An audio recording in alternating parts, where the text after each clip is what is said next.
Bu Gisel mungkin. Dah lama tidak mendengar suara Bu Gisel. Oh, Bu Sumi bisa jadi. Silakan Bu. Terima kasih. Saya akan mencoba berbagi ya semuanya. Pertanyaan pertama, ketika berhadapan dengan pengalaman terluka dan terpuruk di masa lalu, apakah saya dapat merasakan bahwa Tuhan yang menyelamatkan hidup saya? Ini saya alami anak-anak masih baru bayu lahir. Bapaknya kan dulu tugas di Pontianak, terus setelah selesai kena PT itu kan betul yang tempat dia kerja di kayu lapis di DRM itu dia coba ke Kalimantan Timur. Waktu itu memang kehidupan masih sulit, saya sempat keluar waktu ikut bapaknya waktu di DRM keluar 1 tahun dari rumah sakit. Itu setelah masuk memang kehidupan rasanya susah ya, karena kami hidup satu rumah itu ramai. Mama Alek, saya satu rumah, itu mana ada adiknya dari bapaknya kan. Belum lagi kami punya juga ada adik kayak Eli, Agus. Itu kehidupan yang susah. Ya puji Tuhan dengan kehidupan yang susah ini, yang dulunya ya gaji 1 bulan 150.000 atau 50.000 ya Pak. 3,5. Nah, itu rasanya kita ada kredit, ambil rumah BPN untuk bayarnya dengan gaji segitu, belum bayar orang yang tinggal di rumah kita untuk bantu ngasuh, belum kita juga bantu untuk makan hari-hari, naik koplet ya, kita belum pandai bawa motor. Uang untuk oplet aja memang oplet waktu itu masih ya itu pun ngantri ramai, hanya boleh kalau udah berangkat tuh dia jongkok-jongkok naik oplet, yang penting nyampe ke rumah sakit. Itu yang susah. Puji Tuhan dengan berjalannya waktu dengan kehidupan ya, saya merasakan Tuhan menyertai. Bapaknya bisa, walaupun susah dia bisa kerja tempat jauh untuk memperbaiki ekonomi saat ini. Ya bisa, yang dulunya mau buat rumah tuh pun tak tahu bisa enggak, dengan rumah yang seperti itu membangunnya. Pelan rumah yang dulu yang di depan itu kayu, udah bisa pelan-pelan pakai semen. Terus yang jualan terus yang di sekarang yang itulah udah bisa bangun yang lebih permanen lagi. Itu yang pertamanya. Yang kedua ini, apakah saya bersedia berkorban dan meninggal sesuatu untuk mengikuti Yesus?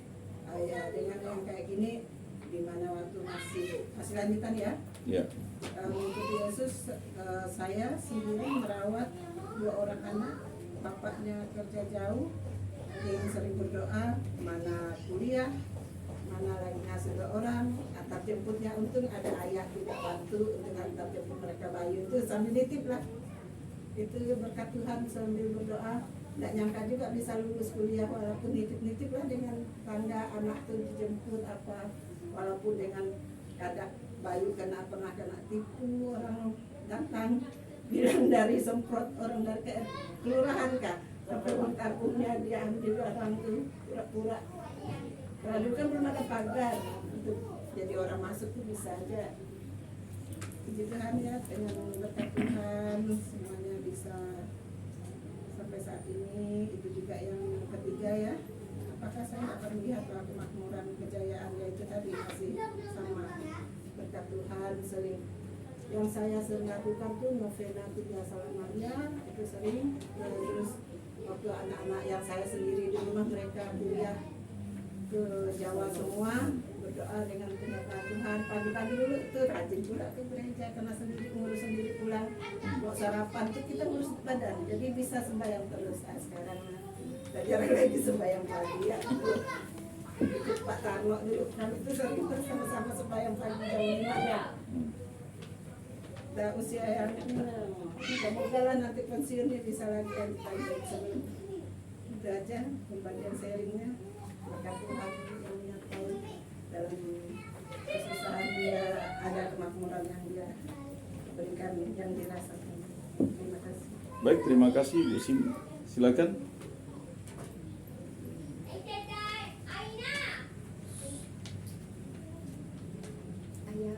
Mungkin Pak Jamal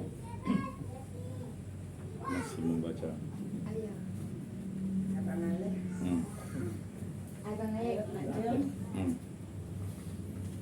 Bu Jamil, silakan Bu.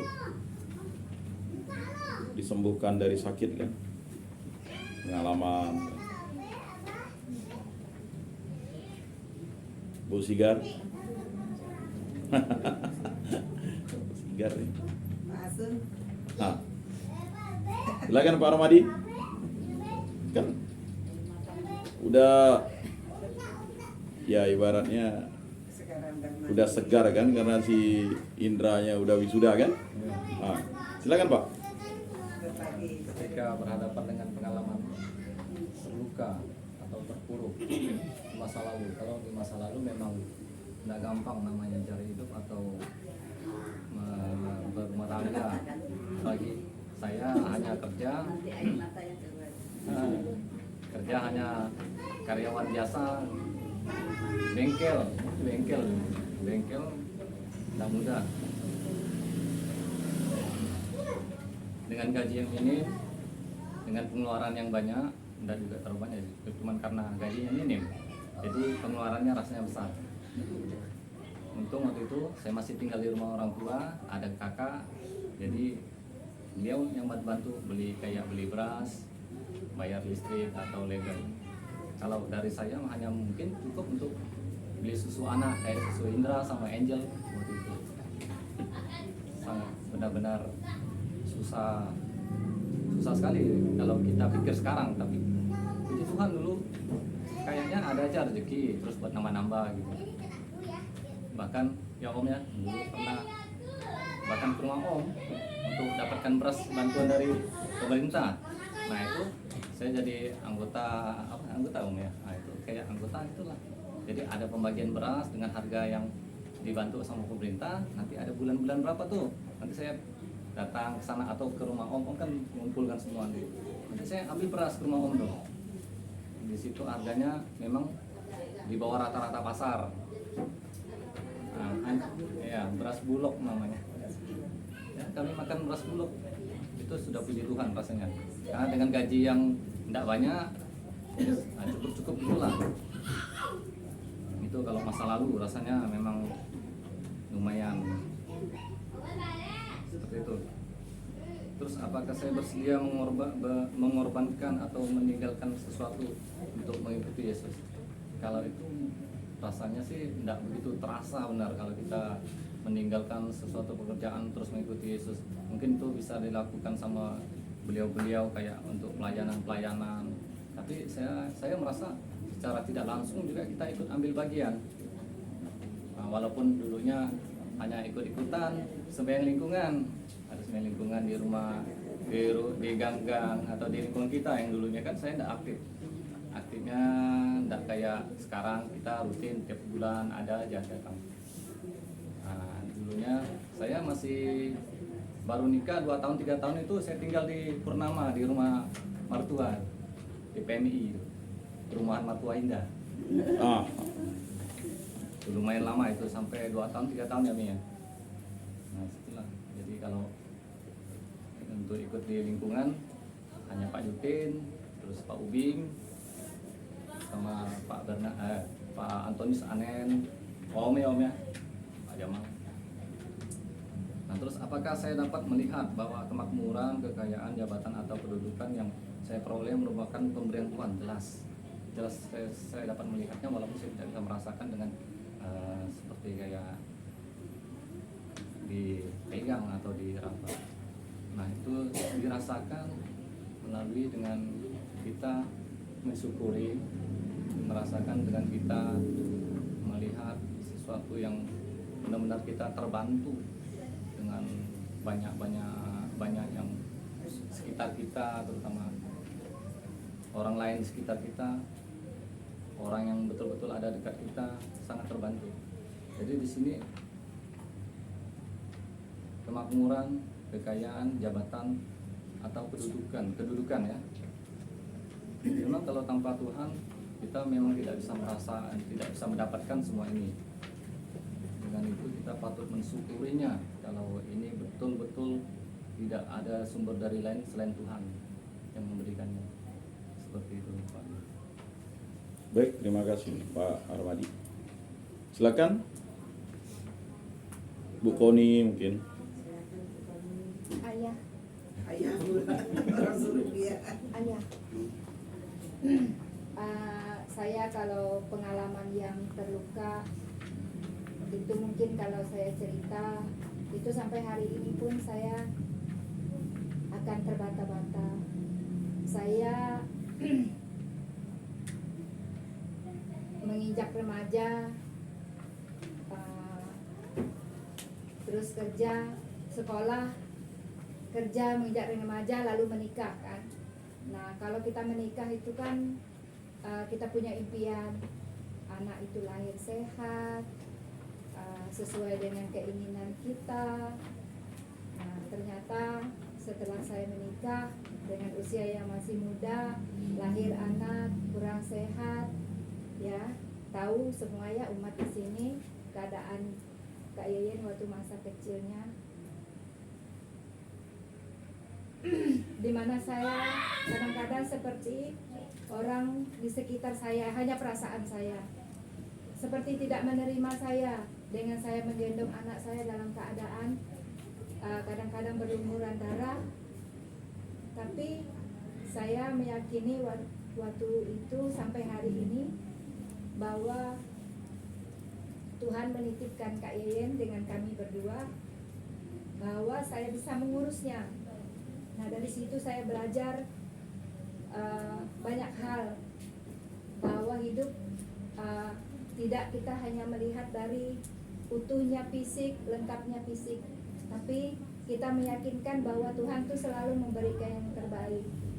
Saya juga kadang-kadang masih ingat juga, hanya waktu itu Mak Jong yang sering ngebantu saya untuk ketika Yen berdarah-darah, menggendong Kak Yen datang ke rumah sakit dengan ayah, terus ditutupin perban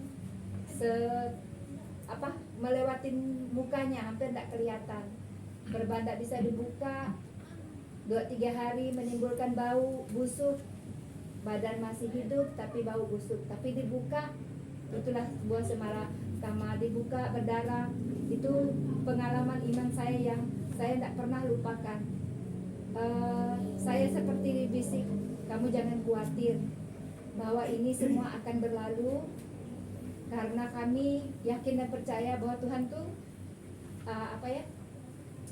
membuat kami menjadi kuat melalui peristiwa itu, peristiwa yang mungkin tidak semua orang bisa melalui, sehingga kami meyakini bahwa Tuhan mempercayakan kami berdua untuk mengurus Kak Yen. Tapi saya sempat seperti seperti tidak bisa menerima keadaan kita, gadis muda mungil, menikah kepingin mau begini begitu, mengimpikan yang indah-indah ternyata. Tapi dari situ Tuhan memberikan kami berdua lah kekuatan untuk mengurus Kak Yen, sehingga sampai hari ini puji Tuhan, kalau dibilang sehat kayaknya luar biasa sehatnya, udah berlebih-lebih.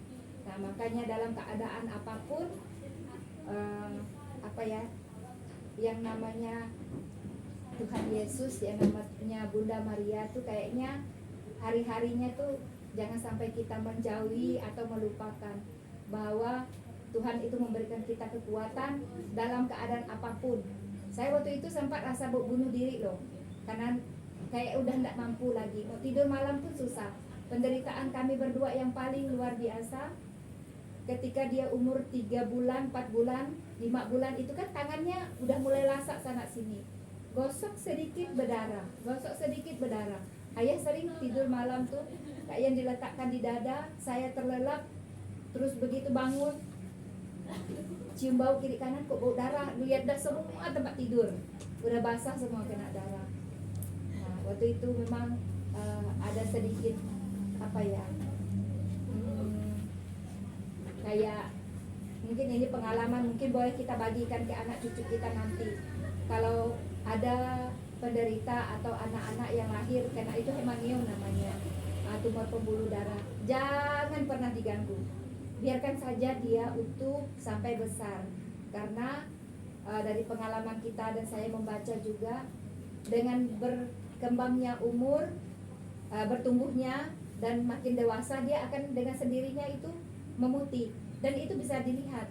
Cuman waktu itu kan karena ini termasuk kasus langka kan, orang kesana sini ngebantu kami, akhirnya putuslah dioperasi kan di Rumah Sakit Serukam oleh Dr. John Wood, dokter Amerika khusus untuk pembuluh darah. Memang seumur-umur saya kerja di rumah sakit belum pernah saya mengikuti operasi lebih dari 8 jam. Kak Ian nih lah operasinya 8 jam. Jadi tumornya kecil-kecil tuh diklaim lah istilahnya, kayak diputus-putuskan gitu. Kalau di rumah sakit tuh bilangnya di counter. Jadi ini kan baru jadi 2 minggu persis sebelum kayak dokternya itu jelaskan, lumpuh muka Kak Ian sebelah kiri itu, enggak ada rasa. Kalau ditepuk-tepuk gini tuh dingin semua, enggak ada rasa memang. Dia pun enggak rasa kalau dicubit tuh, enggak adit katanya gitu, dia bilang enggak sakit. Saya ingat waktu itu umur dia 1 tahun 3 bulan. 1 tahun 3 bulan kan 5 bulan. 1 tahun 5 bulan dia dioperasi itu. Nah, di situ saya lihat bahwa pengalaman hidup tuh yang namanya kebesaran Tuhan itu melampaui pikiran kita sebagai manusia. Nah, mujizat pun terjadi begitu dia udah besar, tumbuh dengan ya istilahnya secara fisik sih tumbuh dengan sempurna lah. Cuman secara fisik memang dia tumbuh tidak sempurna, tapi secara pengetahuan, kemampuan dia tidak mengalah juga dengan anak-anak yang lain. Ya kalau teman-temannya bisa nilai B, dia juga bisa istilahnya. Jadi dia tidak berpengaruh dengan kemampuan secara intelektualnya. Nah itu bahwa di dalam kehidupan sekuat-kuatnya manusia dia ada titik lemahnya. Tapi Tuhan tidak pernah meninggalkan kita dalam keadaan terpuruk seperti itu. Nah itu saya benar waktu itu sempat berpikiran ya kayak menolak bahwa Tuhan tuh tidak baik dengan kami, menitipkan anak yang seperti itu dengan kami. Padahal keinginan kita sebagai manusia kan tidak seperti itu, kepingin yang baik-baik. Apakah saya bersedia kalau untuk masalah pengorbanan ini di dalam kenyataan hidup ini masih belum bisa diimbangkan lah.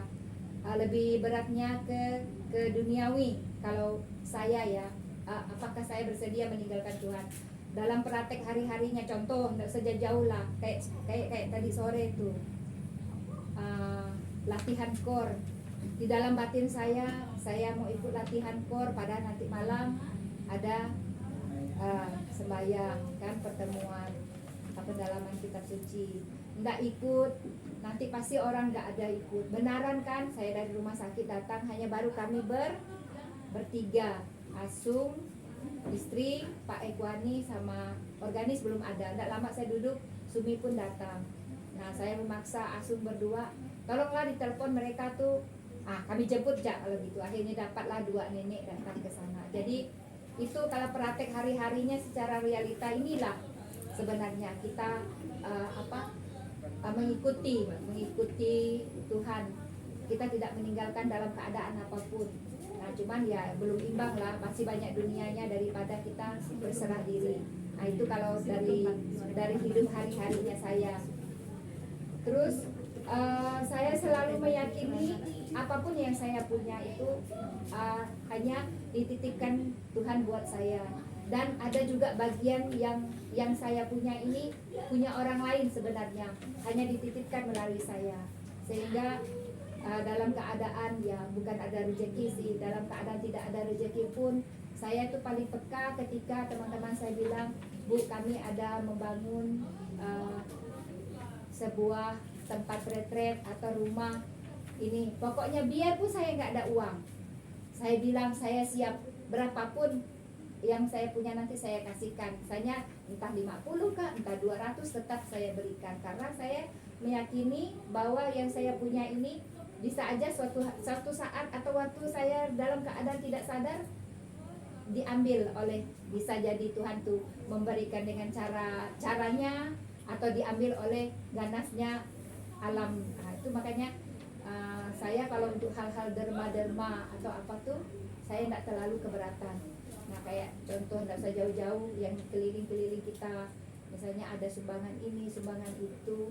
Kalau yang datang ke rumah tidak pernah saya nolak, karena bagian di rumah saya yang saya punya itu ada juga bagian yang untuk fakir miskin, untuk orang tidak mampu. Nah, kalau dibilang kekayaan, kayaknya kita sini ini rata-rata hidupnya ya saya bilang berkecukupan lah.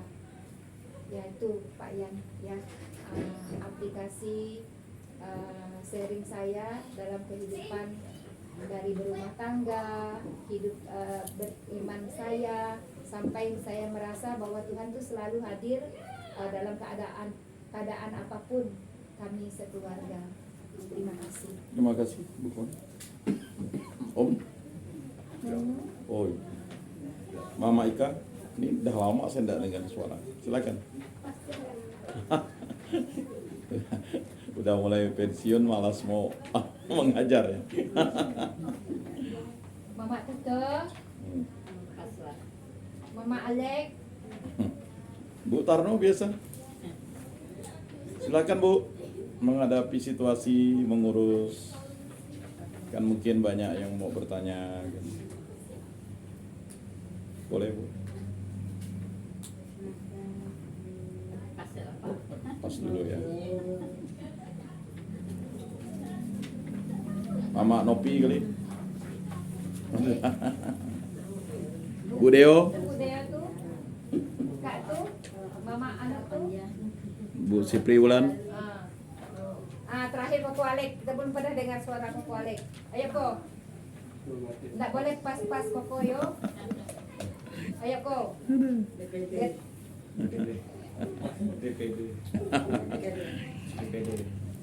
Baik, demikianlah sharing luar biasa. Itu pengalaman hidup yang tidak mungkin bisa sama, yang luar biasa menguatkan kita semua bahwa kesetiaan kepada Tuhan Yesus Kristus itu bukan karena penderitaan, tetapi karena karunia kehidupan itu diberikan kepada kita. Kita tidak diutus untuk menderita, tetapi kita mesti bersukacita dalam penderitaan. Karena memang sebagai pengikut Kristus banyak hal yang mungkin harus kita jalani dan harus kita pertanyakan. Tetapi sama seperti Yunus, Nabi Yunus dan nasihat Nabi Yoel. Jadi Nabi Yunus itu adalah model iman kita yang hidup di dunia. Sedangkan Nabi Yoel itu justru menyemangati kita. Memang dalam kehidupan ini ada kita lemah, ya. Kita sering, ya kita Katolik, tapi pas ada orang tertimpa kemalangan, jangankan mengucapkan sesuatu yang baik, mendoakannya tidak mau, apalagi memberikan materi. Nah, sering terjadi seperti itu. Marilah kita menyampaikan doa-doa permohonan kita. Allah Tritunggal yang Maha Kudus, kami bersyukur di hadirat-Mu karena keluarga Bapak Sipri Wulan dan Ibu Sipri Wulan diberikan kekuatan, anugerah berupa anak-anak dan juga orang tua yang saling melengkapi dan menguatkan. Berkatilah keluarga ini agar hidup rukun, damai, dan sejahtera, dan selalu diberkati dalam usaha dan pelayanannya. Kami mohon, kabulkanlah doa kami, ya Tuhan. Kami berdoa bagi pamannya Ibu Sipri Wulan yang sedang sakit. Semoga Kau berikan sukacita, Kau angkat penyakitnya, agar dipulihkan dan selalu memuliakan nama-Mu. Kami mohon, kabulkanlah doa kami, ya Tuhan. Kami berdoa bagi orang tua Bapak Sipri Wulan dan Ibu Sipri Wulan yang sedang dalam masa lansia dan juga mungkin ada hal-hal. Semoga mereka diberikan kekuatan ketabahan dalam menjalani usaha, dalam hidup untuk menuntun anak, menantu, dan cucu-cucunya. Kami mohon, kabulkanlah doa kami, ya Tuhan. Kami juga berdoa bagi keluarga besar Bapak Sipri Wulan dan Ibu Sipri Wulan. Semoga selalu dalam kesulitan, dalam persoalan, dalam sakit, tetap setia kepada Yesus Kristus. Kami mohon, kabulkanlah doa kami, ya Tuhan. Kami berdoa bagi lansia dan orang sakit di lingkungan kami. agar selalu sukacita Yesus Kristus menyertai mereka, dan mereka selalu memuji dan memuliakan nama-Mu. Kami mohon, kabulkanlah doa kami ya Tuhan. Bagi anak-anak, remaja, dan orang muda di lingkungan kami, Allah Tritunggal yang Maha Kudus, kami tahu bahwa perjalanan proses mereka dalam belajar, dalam studi, dalam mencari pekerjaan, selalu mungkin mengalami hal-hal hambatan. Lancarkanlah pendidikan dan juga memperoleh pekerjaan, agar mereka dapat menjadi berkat bagi dirinya, bagi orang tua, dan bagi sesama. Kami mohon, kabulkanlah doa kami ya Tuhan. Bagi pasutri di lingkungan kami, berkatilah agar hidup rukun, damai, dan sejahtera. Dan bagi calon atau pasangan-pasangan yang belum memperoleh karunia berkat, agar diberkati dalam setiap langkah hidup mereka, baik di lingkungan, di paroki, maupun di tempat kami berada. Kami mohon, kabulkanlah doa kami ya Tuhan. Mari kita sampaikan doa-doa permohonan kita dalam hati kita.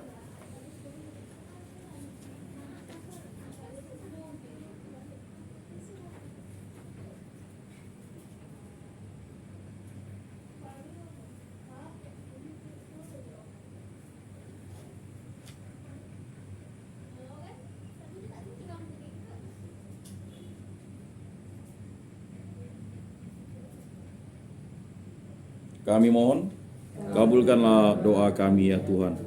Allah Tritunggal yang Maha Kudus, demikianlah doa-doa permohonan yang kami sampaikan dalam kedalaman hati kami. Semoga apa yang kami sampaikan menjadi sesuatu yang bermakna dalam hidup kami, dan Engkau selalu membimbing, menyertai, dan melindungi kami, serta memberkati kami dalam usaha pelayanan, baik untuk diri kami, keluarga, pasangan kami, masyarakat, dan negara ini. Semua ini kami serahkan perantaraan Tuhan kami Yesus Kristus, hidup dan meraja kini dan sepanjang segala masa. Amin. Mari kita satukan doa-doa kita dengan doa yang diajarkan oleh Tuhan Yesus Kristus. Bapa kami yang ada di surga, dimuliakanlah nama-Mu, datanglah kerajaan-Mu, jadilah kehendak-Mu di atas bumi seperti di dalam surga. Berilah kami rezeki pada hari ini, dan ampunilah kesalahan kami, seperti kami pun mengampuni yang bersalah kepada kami. Dan janganlah masukkan kami ke dalam pencobaan, tetapi bebaskanlah kami dari yang jahat. Amin.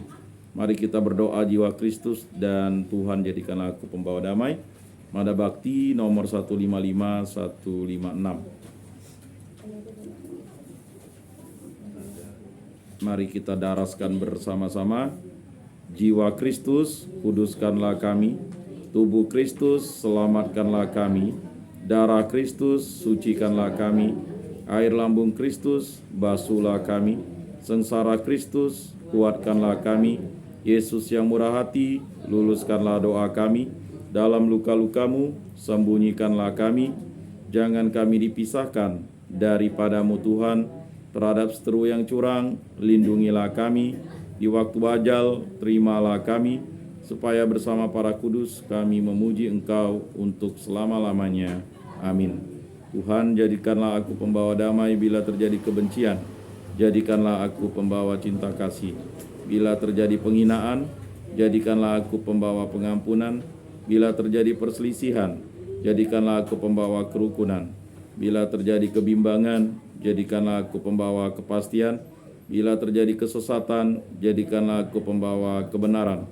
Bila terjadi kecemasan, jadikanlah aku pembawa harapan. Bila terjadi kesedihan, jadikanlah aku sumber kegembiraan. Bila terjadi kegelapan, jadikanlah aku pembawa terang. Tuhan, semoga aku lebih ingin menghibur daripada dihibur, memahami daripada dipahami, mencintai daripada dicintai. Sebab dengan memberi kami menerima, dengan mengampuni kami diampuni, dengan mati suci kami bangkit lagi untuk hidup selama-lamanya. Amin. Mari kita membuka doa malam 1.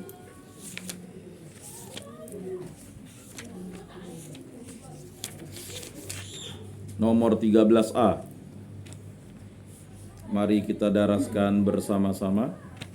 Ya Tuhanku dan Allahku, aku berlutut di hadapan-Mu dan bersembah sujud kepadamu, Raja tertinggi. Aku mengucap syukur kepadamu atas segala kemurahan, terlebih atas pemeliharaan-Mu pada hari yang lalu. Datanglah hai Roh Kudus, terangilah budiku, supaya aku mengetahui dosa-dosaku, dan berilah aku rahmat-Mu, supaya aku dapat menyesal sungguh atas dosa-dosaku itu. Allah yang Maha Rahim, aku menyesal atas dosa-dosaku, sebab patut aku Engkau hukum, terutama sebab aku telah menghina Engkau, yang Maha Murah dan Maha Baik bagiku. Aku benci akan segala dosaku, dan berjanji dengan pertolongan rahmat-Mu, hendak memperbaiki hidupku dan tidak akan berbuat dosa lagi. Ya Tuhan, kasihanilah aku orang berdosa ini. Amin. Malaikat Allah, Engkau yang diserahi oleh kemurahan Tuhan untuk melindungi aku, terangilah, lindungilah, bimbinglah, dan hantarkanlah aku. Amin. Salam Maria, penuh rahmat, Tuhan sertamu, terpujilah Engkau di antara wanita, dan terpujilah buah tubuhmu Yesus. Santa Maria, Bunda Allah, doakanlah kami yang berdosa ini, sekarang dan waktu kami mati. Amin. Malaikat Allah, Engkau yang diserahi oleh kemurahan Tuhan untuk melindungi aku, terangilah, lindungilah, bimbinglah, dan hantarkanlah aku. Amin. Salam Maria, penuh rahmat, Tuhan sertamu, terpujilah Engkau di antara wanita, dan terpujilah buah tubuhmu Yesus. Santa Maria, Bunda Allah, doakanlah kami yang berdosa ini, sekarang dan waktu kami mati. Amin. Malaikat Allah, Engkau yang diserahi oleh kemurahan Tuhan untuk melindungi aku, terangilah, lindungilah, bimbinglah, dan hantarkanlah aku. Amin. Salam Maria, penuh rahmat, Tuhan sertamu, terpujilah Engkau di antara wanita, dan terpujilah buah tubuhmu Yesus. Santa Maria, Bunda Allah, doakanlah kami yang berdosa ini, sekarang dan waktu kami mati. Amin. Engkau yang dikandung tanpa noda, ya Maria, sucikanlah badanku dan kuduskanlah jiwaku. Ya Tuhan, berilah aku rahmat-Mu, lindungilah aku terhadap yang jahat, dan bimbinglah aku kepada kehidupan yang kekal. Amin. Moga-moga jiwa-jiwa orang beriman beristirahat dalam ketentraman karena kerahiman Tuhan. Amin. Pengumuman dan kolekte. Pengumuman untuk minggu ini, tugas lingkungan Santo Rufinus tugas di Misa 1.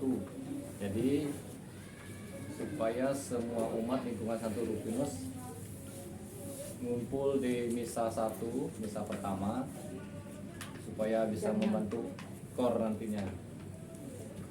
Nah, dan duduk di bangku kor. Pakaian pakaian batik merah yang biasa lingkungan Rufinus pakai. Kalau tidak ada yang merah, bisa disesuaikan, mungkin ada yang mirip-mirip warnanya atau hitam. Kalau merah sekali mungkin hitam lah. Nah, kalau itu yang tidak siap mungkin bajunya. Baju kor. Baju kor. Kemudian petugas-petugasnya yang udah di-sharekan di grup WA tadi itu, supaya nanti siap-siap, terutama untuk kolektannya. Kolektannya itu tadi Alif Trianto, Ibu Eva, Bu Agustina dengan Bu Deo, ya benar. Jadi itu aja pengumumannya, supaya kita datang lebih awal, karena oh ya, yang doa Angelus Bu Sumiati ya. Nah, itu aja. Terima kasih. Dari Bu Gisel, benar ada yang mau diumumkan? Mama Gisel, ini kalau udah bayar langsung dikasih ke orangnya Kak? Ini jadi punya nenek itu kan tak ada ya? Nenek apa? Punya itu, Bu itu. Belum dia. Belum ada Pak Karno kan? Pak Oh, masih di Pak Soekarno Kak? Oh iya. Ini Pak Antonius Lecang, Pak Simbolon, Pak Lim Suikeng, Pak Yosep yang ada di sini. Ini dititip anak buah aku Ini tadi. Bu ini mau bayar nih. Ini sama Ibu Bu. Oh, sama Bu Gisel nanti. Itu rumah tangga. Belum. Rumah tangga. Belum kok. Itu udah ada yang lunas soalnya. Baik, marilah kita berdoa bersama-sama. Halaman 71. Kita buka teks kita. Kita doa bersama-sama. Marilah kita berdoa. Allah yang maha baik, kami bersuka cita dan bersorak-sorai karena Engkau Allah kami. Engkau senantiasa melimpahkan berkat dan kemurahan-Mu dalam hidup kami. Dampingilah kami Tuhan, agar semakin hari kami semakin mengenal-Mu, dengan sungguh dan tanpa ragu mengikuti kehendak-Mu.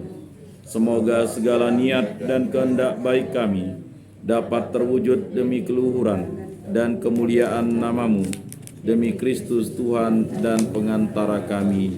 Amin. Marilah kita memohon berkat Tuhan. Semoga Tuhan beserta kita sekarang dan selama-lamanya. Semoga kita sekalian dilimpahi berkat Allah yang Maha Kuasa, dalam nama Bapa dan Putra dan Roh Kudus. Amin. Lagu penutup. Lagu penutup nomor 66.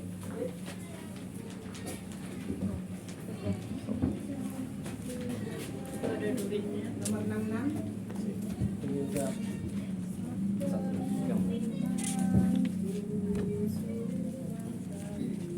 Baik. Sabdamu Tuhanku, sulul langkahku. Titahmu Tuhanku, jalan hidupku. Bagaikan cahaya di malam gelap, terangi jiwaku hingga tak sesat. Sabdamu Tuhanku, sulul langkahku. Titahmu Tuhanku, jalan hidupku. Sabdamu titian menuju surga, sehingga jiwaku sampai padamu. Sabdamu Tuhanku, sulul langkahku. Titahmu Tuhanku, jalan hidupku. Salpe.